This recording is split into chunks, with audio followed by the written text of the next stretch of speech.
अस्सलाम वालेकुम। कैसे हैं आप सब लोग? ठीक है, उम्मीद अल्लाह की तरफ से खैरियत से होंगे। हम अल्हम्दुलिल्लाह अल्लाह पाक परवरदिगार के फजल व करम, वालिदैन की दुआएं और अल्लाह के रसूल की करम नवाजी के मदीने शरीफ में हाज़िरी हो गई हमारी। अल्हम्दुलिल्लाह दुआ करना अल्लाह पाक बाद अब हाज़िरी नसीब फरमाए और मदीने शरीफ की जो मामलात हैं, जो अदब व ताज़ीम है, वो हम उसको पूरी कर सकें। तो बच्चों लोग, आज की बात अपनी ये थी, अल्लाह के नबी की बारगाह में बैठे हुए, दुआ है अल्लाह ताला हम सबको खैर के मामलात में रखे और खैर ही खैर हो। अल्लाह के नबी सर्वे कायनात सल्लल्लाहु अलैहि वसल्लम एक जगह से गुज़रा करते थे, तो एक शख्स आपको सलाम दुआ करता था, सलाम करता था, तो वो आपको मोहब्बत, अदब और एहतराम या इश्क के अंदर यार मोहम्मद सल्लल्लाहु अलैहि वसल्लम कहा करता था। तो एक दफ़ा ऐसा हुआ कि अल्लाह के नबी वहाँ से गुजरे तो उस शख्स मौजूद नहीं थे। तो अल्लाह के नबी ने पूछा, दरियाफ़्त किया उनके दरवाज़े पर दस्तक दे कि कहाँ हैं? तो बोला कहीं बाहर गए, अभी आते हैं, आप तशरीफ़ रखें। तो अल्लाह के नबी वहाँ तशरीफ़ रखी, तो वहाँ देखा उनके घर के पास तो एक जो है ना स्लेब रखी हुई थी। हम जब नमाज में खड़े होते हैं क़याम में, तो पंजों के निशान थे। जब हम सजदे में जाते हैं तो हाथों के इस तरह निशान और पेशानी के निशान थे। तो अल्लाह के नबी ने पूछा उनके घर में क्या है? तो बोला ये पूरी पूरी रात कभी क़याम में खड़े रहता है, कभी पूरी पूरी रात सजदे में रहता है, तो इस तरह ये नमाज़ पढ़ता है, इबादत करता है जो आप। इतने में जिब्रील अमीन फ़ौरन तशरीफ़ लेकर आया। बोला अल्लाह पाक आपको सलाम भेजता है। और उसके बाद अल्लाह फरमाता है कि ऐसे लोगों से कह दें कि इनकी इबादतें इनके मुंह पे मार दी जाएंगी। इतने में वो शख्स भी तशरीफ़ लेकर आ जाते हैं।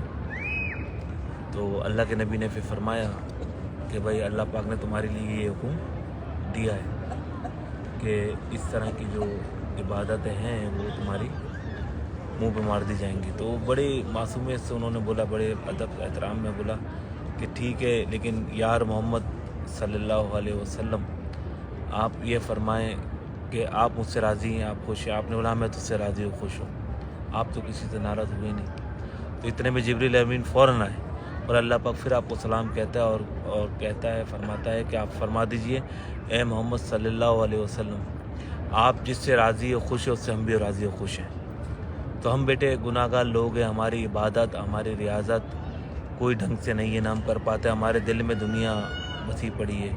तो बस अल्लाह पाक ही करम करे और अल्लाह के रसूल हमको अपनी ग़ुलामी में ले लें, तो हमारी इबादतें भी कबूल है और हमारी रियाजतें भी कबूल हैं। बाकी तो फिर परेशानी की बात है और बहुत ज़्यादा परेशानी है।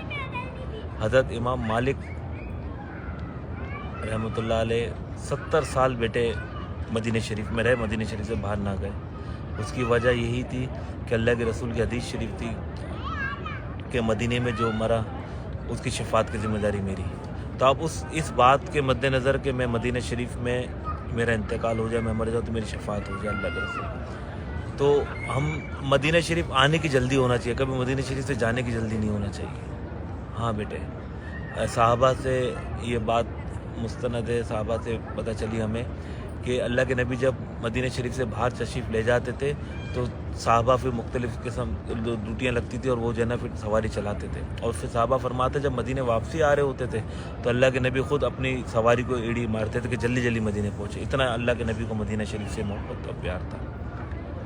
फिर जब इमाम मालिक से पूछा गया तो उन्होंने भी यही बोला। फिर अल्लाह के रसूल की एक हदीस शरीफ और है बेटे, बेशुमार हदीस शरीफ है, जो मैं तो एक अनपढ़ जाहिल सा आदमी हूँ, कमो पेश हो जाए कुछ भी गलती तो अल्लाह पाक माफ़ फरमाए, अल्लाह के नबी मुझे माफ़ फरमाए, मेरी गलतियों को पे पर्दा पोशी फरमाए। बल्कि हम सब की गलतियों पर अल्लाह पाक पर्दा पोशी फरमाए, गुनाहगार तो नहीं। कि माफ़ कर देना बेटे बहुत बड़ा अजर है। और आप माफ़ कर दो, अल्लाह के नबी फरमाते तुम माफ़ कर दिया करो, अगर तुम्हारी इज़्ज़त घटती हो तो मुझसे ले लेना क़यामत के दिन। अब क़यामत के दिन जिसको अल्लाह के रसूल दे रहे हैं तो फिर बेटे क्या टेंशन, तो माफ़ कर दिया करो, दर गुजर करो। आपको ऐसा लगता है कि मैं इसको चीर पार कर दूंगा, मैं इस पर हावी हूँ, उसको ज़्यादा जल्दी माफ़ कर दो। फिर अल्लाह के नबी ने एक हदीस शरीफ में और आता है कि आपने इरशाद फरमाया कि किसी ऐसे शख्स ने किसी ऐसे अपने मुसलमान भाई को ऐसी जगह पे जलील करा और झूठ बांधा उसके ऊपर जहाँ उसकी इज़्ज़त थी और उसको जलील करवाया, जलील करा, तो ये तय है कि अल्लाह पाक उसको भी ایسی جگہ پہ ذلیل کرے گا جہاں اس کی عزت ہے. تو ہم کو کوشش کرنا چاہیے کہ کسی پہ جھوٹ نہ باندھیں, کسی پہ غلط بیانی نہ کریں. اپنے خواب و خیال میں ہم اپنے وہم سے بنا لیتے ہیں ہر چیز کو, تو ہم کو درگزر کی طرف مائل رہنا چاہیے.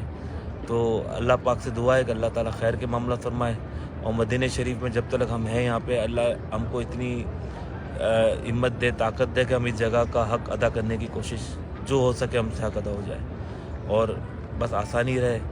باقی سب اچھا, اللہ کا شکر ہے. مدینہ شریف میں بھی 1:48 ہوئے ہیں, تو یہاں بیٹھے ہیں بچوں کے ساتھ باتیں کر رہے ہیں. دعا کرنا اللہ پاک خیر کے معاملہ فرمائے. آگے اللہ کے حوالے. فی امان اللہ. اللہ ہم سب کا حامی و ناصر.